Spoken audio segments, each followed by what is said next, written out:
Assalamualaikum warahmatullahi wabarakatuh. Allahumma sholli ala Sayyidina Muhammad wa ala ali Sayyidina Muhammad. Segala puji syukur kita kehadirat Allah Subhanahu wa Ta'ala. Salawat dan salam kita haturkan kepada baginda Nabi besar Muhammad sallallahu alaihi wasallam beserta keluarganya dan sahabatnya dan kita selaku umatnya. Mudah-mudahan mendapatkan syafaatnya. Dan jangan lupa like, comment, dan subscribe-nya.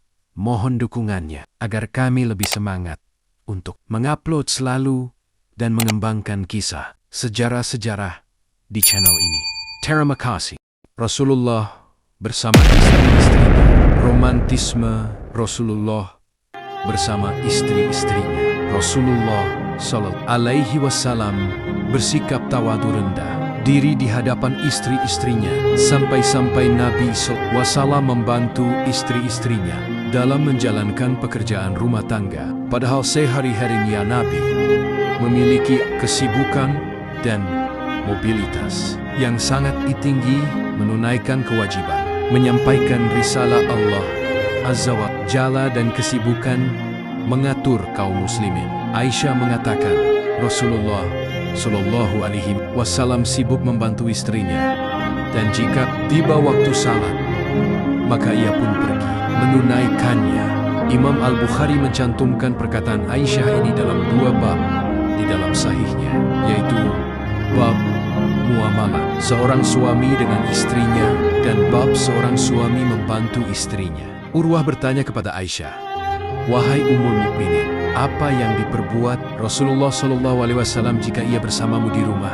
Aisyah menjawab, "Ia melakukan seperti yang dilakukan salah seorang dari kalian jika sedang membantu istrinya. Ia memperbaiki sandalnya, menjahit bajunya, dan mengangkat air di ember. Dalam Syama'il Karya At-Tirmidzi terdapat tambahan, dan memerah susu kambingnya." Ibnu Hajar menerangkan faidah hadis ini dengan mengatakan, hadis ini menganjurkan untuk bersikap rendah hati dan meninggalkan kesombongan. Dan hendaklah seorang suami membantu istrinya. Sebagian suami ada yang merasa rendah diri dan gengsi jika membantu istrinya mencuci, menyelesaikan urusan rumah tangga. Kata mereka, tidak ada istilahnya lagi. Nyuci baju sendiri, merapikan rumah yang tidak bersih, dan jahit baju sendiri. Seolah-olah mereka menjadikan istri seorang pembantu dan memang tugasnya lah melayani suami. Apalagi jika mereka adalah para suami berjas berpenampilan necis. Pekerjaan seperti ini tentu tidak layak dan tidak pantas mereka kerjakan. Atau mereka merasa ini hanyalah tugas ibu-ibu dan para suami tidak pantas dan tidak layak untuk melakukannya. Berikut ini beberapa kisah yang menunjukkan tawadu Rasulullah Sallallahu alaihi wasallam di hadapan istri-istrinya. Dari Anas bin Malik, ia berkisah, suatu saat Nabi Hallallahu alaihi wasallam di tempat salah seorang istrinya, maka istrinya yang lain mengirim sepiring makanan. Maka istrinya yang sedang bersamanya ini memukul tangan pembantu sehingga jatuhlah piring dan pecah sehingga makanan berhamburan. Lalu Nabi Shallallahu alaihi wasallam mengumpulkan pecahan piring tersebut dan mengumpulkan makanan yang tadinya di piring. Beliau Shallallahu alaihi wasallam berkata, "Ibu kalian cemburu." Perhatikanlah, Nabi Shallallahu alaihi wasallam sama sekali tidak marah akibat perbuatan istrinya yang menyebabkan pecahnya piring. Nabi tidak mengatakan, "Lihatlah, makanan berhamburan. Ayo kumpul makanan yang berhamburan ini." Ini adalah perbuatan mubazir. Akan tetapi ia mendiamkan hal tersebut dan membereskan. Bahkan dengan rendah hati Nabi langsung mengumpulkan pecahan piring dan mengumpulkan makanan yang berhamburan. Padahal di sampingnya ada seorang pembantu. Tidak cukup sampai di situ saja. Nabi juga memberi alasan untuk membela sikap istrinya tersebut agar tidak dicela. Nabi mengatakan, "Ibu kalian sedang cemburu." Nabi Shallallahu alaihi wasallam menghadapi permasalahan rumah tangganya dengan tenang dan bijak. Bagaimanapun beratnya permasalahan tersebut, beliau juga mampu menenangkan istri-istri Nia jika timbul kecemburuan di antara mereka. Sebagian suami tidak mampu mengatasi permasalahan istrinya dengan tenang. Padahal istrinya tidak sebanyak istri Rasulullah dan kesibukannya pun tidak sesibuk Rasulullah. Bahkan di antara kita ada yang memiliki istri cuma satu orang pun tak mampu mengatasi permasalahan antara dia dan istrinya. Ibnu Hajar mengatakan, perkataan Nabi ibu kalian cemburu adalah uzur dari Nabi alaihi wasallam agar apa yang dilakukan istrinya tersebut tidak dicela. Rasulullah memaklumi bahwa sikap tersebut biasa terjadi di antara seorang istri dengan madunya karena cemburu. Rasa cemburu itu memang merupakan tabiat yang terdapat dalam diri wanita yang tidak mungkin untuk ditolak. Ibnu Hajar juga mengatakan, mereka para pensyarah hadis ini mengatakan bahwasanya pada hadis ini ada isyarat untuk tidak menghukum wanita yang cemburu karena sikap kekeliruan yang timbul darinya. Karena tatkala cemburu, akalnya tertutup akibat kemarahan yang dikobarkan oleh rasa cemburu. Abu Ya'la mencatat sebuah hadis dengan sanad yang hasan dari Aisyah secara marfu.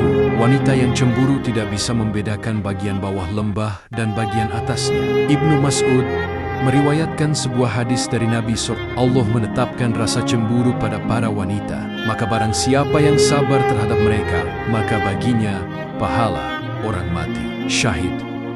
Hadis ini diriwayatkan oleh Al-Bazar dan ia mengisyaratkan akan sahihnya hadis ini. Para perawinya sikoh terpercaya. Hanya saja, para ulama memperselisihkan kredibilitas seorang perawi yang bernama Ubaid bin As-Sobah. Dari Anas bin Malik, Nabi SAW mendatangi kabar tatkala Allah mengilhamkan rasa tengan dalam jiwanya untuk menaklukkan benteng Khaybar, sampai sebuah kabar kepada beliau tentang kecantikan Syafiyah bin Huyai bin Aftam, dan suami Syafiyah pada saat itu telah tewas dengan usia pernikahan mereka yang masih dini. Rasulullah SAW pun meminangnya untuk menjadi istrinya. Kemudian beliau mengadakan perjalanan pulang menuju Madinah. Anas melanjutkan, aku melihat Nabi mempersiapkan kelambu di atas unta untuk Syafiyah. Lalu beliau alaihi wasallam duduk di dekat unta lalu meletakkan lutut. Lalu Syafiyah menginjakkan kakinya di atas lutut beliau untuk naik di atas unta. Adakah seorang suami yang mungkin berbuat hanya setengah dari usaha yang dilakukan Rasulullah, seperti membukakan pintu mobil untuk sang istri, membawakan belanjaannya? Tentunya hal ini tidak banyak kita dapati. Perhatikanlah perlakuan Nabi Shallallahu Alaihi Wasallam yang sedemikian tawadu dan bersikap romantis terhadap istri-istrinya di hadapan orang banyak, tanpa rasa gengsi dan canggung. Inilah sebuah qudwah suri teladan untuk para sahabat yang melihat kejadian itu. Dan untuk kita semua, romantisme Rasulullah bersama istri-istrinya. Perhatikan kisah romantisme Rasulullah bersama istrinya Aisyah. Aisyah mengatakan, orang-orang Habasyah masuk ke dalam masjid untuk bermain latihan berpedang. Maka Nabi SAW bertanya, kepadaku wahai Humairah, panggilan sayang untuk Aisyah. Apakah engkau ingin melihat mereka? Aku menjawab, iya. Nabi Shallallahu Alaihi Wasallam lalu berdiri di pintu. Lalu aku mendatanginya dan aku letakkan daguku di atas pundaknya. Kemudian aku sandarkan wajahku di pipinya. Setelah agak lama Rasulullah Shallallahu Alaihi Wasallam pun bertanya, sudah cukup engkau melihat mereka bermain? Aku menjawab, wahai Rasulullah, jangan terburu-buru. Lalu beliau tetap berdiri untukku agar aku bisa terus melihat mereka. Kemudian ia bertanya lagi, sudah cukup? Aku pun menjawab, wahai Rasulullah, jangan terburu-buru. Aisyah berkata, sebenarnya aku tidak ingin terus melihat mereka bermain. Akan tetapi aku ingin para wanita tahu bagaimana kedudukan Rasulullah di sisiku dan kedudukanku di sisi Rasulullah. Lihatlah bagaimana tawadunya Nabi Shallallahu Alaihi Wasallam untuk berdiri menemani Aisyah menyaksikan permainan orang-orang Habasyah. Bahkan beliau terus berdiri hingga memenuhi keinginan Aisyah, sebagaimana perkataan Aisyah dalam riwayat yang lain, hingga akulah yang bosan melihat permainan mereka. Rasulullah Shallallahu Alaihi Wasallam tidak segan-segan memberikan waktunya kepada istrinya untuk memenuhi keinginan istrinya, karena beliau adalah orang yang paling lembut kepada istri dalam segala hal, selama masih dalam perkara-perkara yang mubah. Renungkanlah kisah yang dituturkan oleh Aisyah berikut ini. Kami keluar bersama Rasulullah Shallallahu Alaihi Wasallam pada saat safar beliau untuk melawan kaum Yahudi kabilah Bani Mustalik, hingga tatkala kami sampai di Al-Bidah di Zatul Jaisi, kalung milikku terputus. Maka Rasulullah Shallallahu Alaihi Wasallam pun berhenti untuk mencari kalung tersebut. Orang-orang yang bersamanya pun ikut berhenti mencari kalung tersebut, padahal mereka tatkala itu tidak dalam keadaan bersuci. Maka orang-orang pun pada berdatangan menemui Abu Bakar As-Siddiq dan berkata, "Tidakkah engkau lihat apa yang telah diperbuat Aisyah?" Ia menyebabkan Rasulullah Shallallahu Alaihi Wasallam dan orang-orang berhenti, padahal mereka tidak dalam keadaan suci dalam keadaan.